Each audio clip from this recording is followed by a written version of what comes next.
Assalamualaikum warahmatullahi wabarakatuh. Selamat pagi anak-anak. Hari ini kita akan belajar tema 7. Siap ya? Anak-anak semua, kita hidup di tengah perbedaan. Bahkan saat berada di rumah, kita berbeda dengan adik, ayah, ibu, atau kakak. Meski berbeda, kita harus tetap menjalin kebersamaan dalam sebuah keluarga. Kebersamaan di rumah terjadi kalau kita saling menyayangi.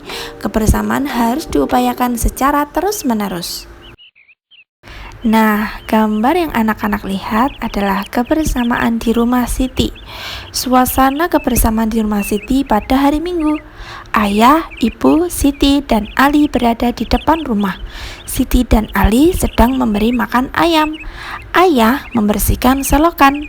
Ibu menyapu halaman belakang rumah. Seusai bekerja, mereka makan bersama anak-anak.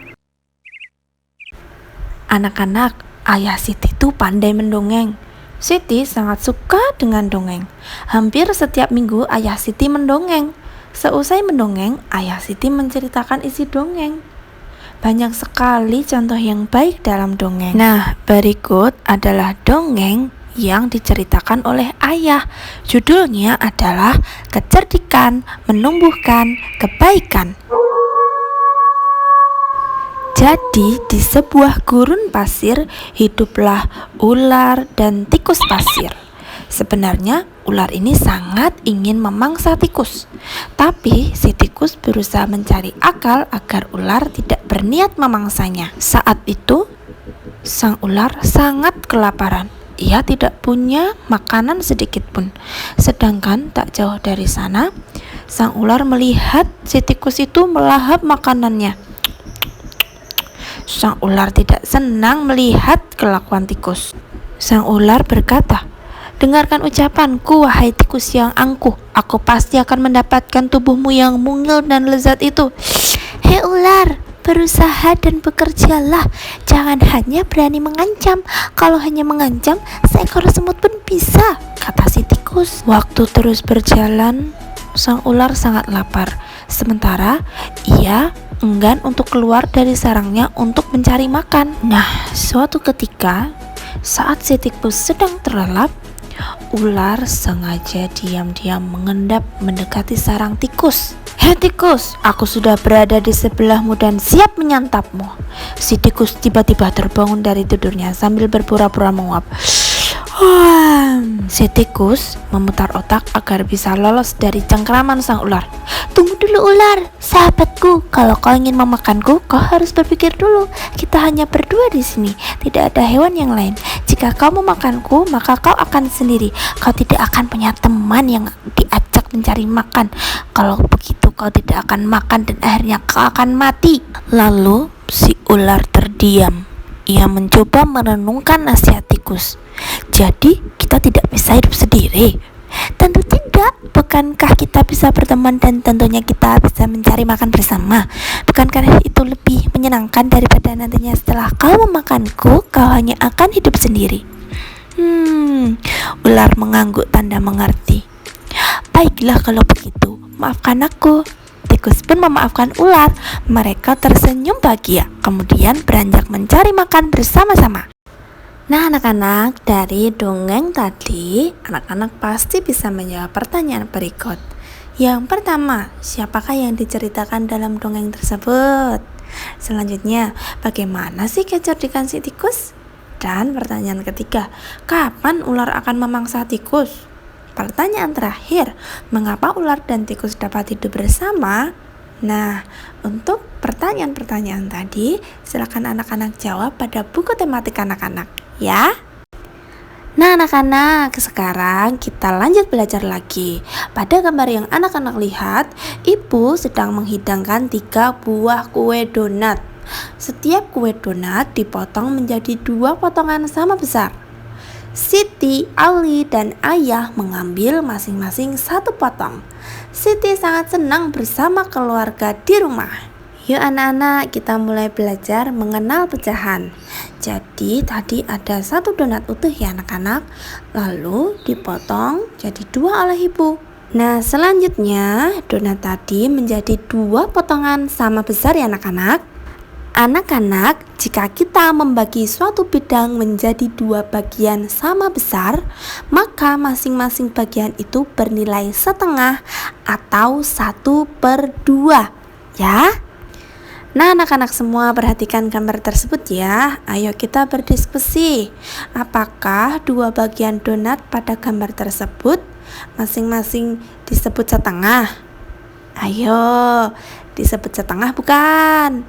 No, tentu tidak. Kenapa ya masing-masing bagian tersebut bukan setengah? Anak-anak tahu jawabannya? Perhatikan baik-baik anak-anak. Apakah 2 bagian tersebut merupakan bagian yang sama besar? Coba diamati baik-baik ya. Kalau sudah tahu jawabannya, silahkan tulis pada buku masing-masing. Mengerti? Nah, selanjutnya kita akan bermain ya anak-anak. Siap ya? Nah, anak-anak semua, sekarang kita mau main ya. Kita mau belajar pecahan dengan permainan ini ya.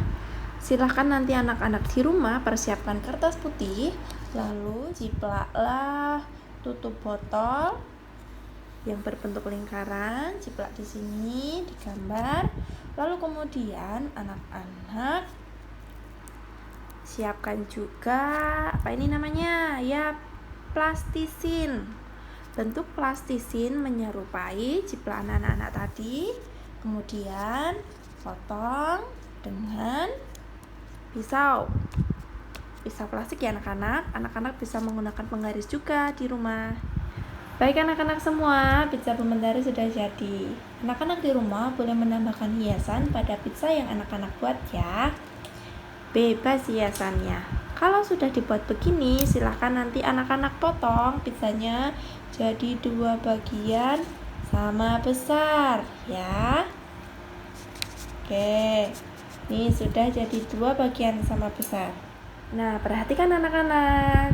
Bagian yang Bu Mentari tunjuk ini adalah 1 bagian roti dari 2 bagian yang telah dipotong.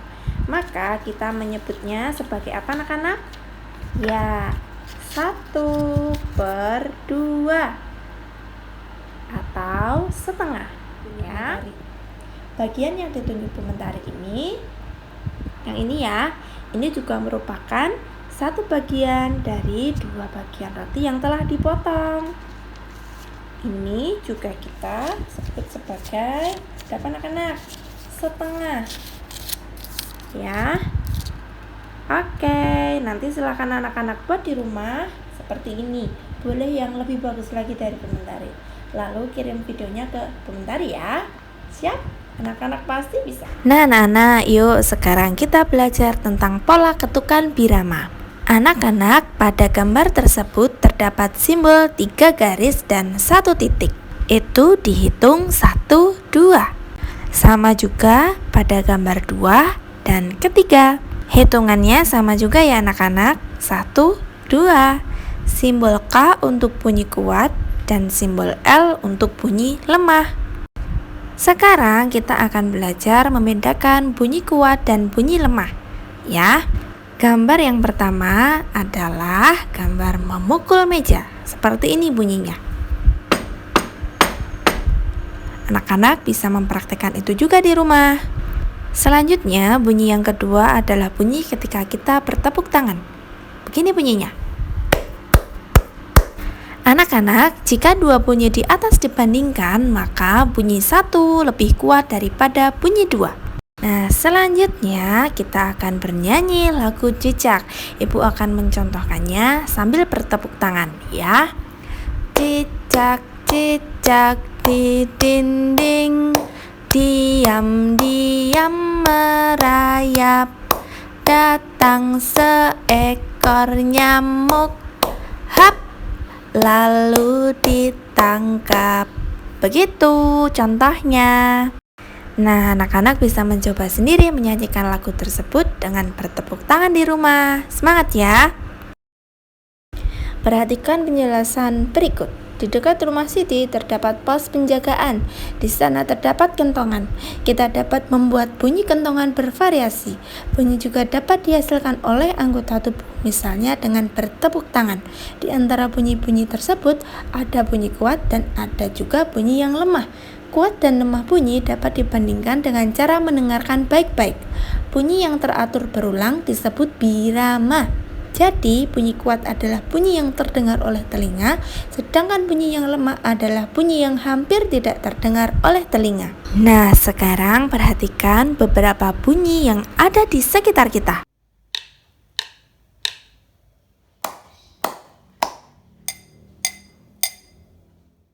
Nah, anak-anak, itu tadi yang kita pelajari tentang birama, kuat dan lemah bunyi, serta menyanyikan lagu cicak dengan bertepuk tangan.